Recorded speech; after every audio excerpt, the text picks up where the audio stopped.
Daniel Padilla isiniwalat ibinigay sa kanya ang role sa Incognito sa panahong litong-lito siya. Inilahad ni Daniel Padilla na dumaraan siya sa isang mahirap na yugto ng kanyang buhay nang ialok sa kanya ang pelikulang Incognito. Bagamat hindi niya tahasang sinabi kung ano ang pinagdadaanan niya noon. Marami ang naniniwala na ito ay may kaugnayan sa naging hiwalayan nila ni Catherine Bernardo, isang balitang labis na yumantig sa kanilang mga tagahanga.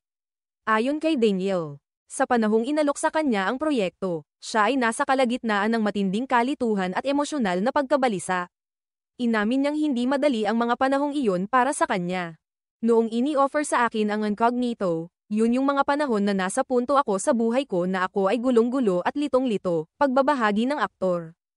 Ngunit sa kabila ng lahat ng kanyang dinadala, tinanggap niya ang proyekto, at hindi niya ito pinagsisihan. Pero I think tama si Maris na ito rin ang pinakagandang desisyon na ginawa ko sa buhay ko. Grabe. Grabe ang lahat ng natutunan ko, grabe ang lahat ng pinagdaanan ko. Salamat sa Panginoon. Ang galing niya talaga. Thank you everyone, dagdag ni Daniel. Naging emosyonal siya habang nagpapasalamat sa lahat ng sumuporta sa kanya, lalo na sa panahon ng kanyang personal na laban.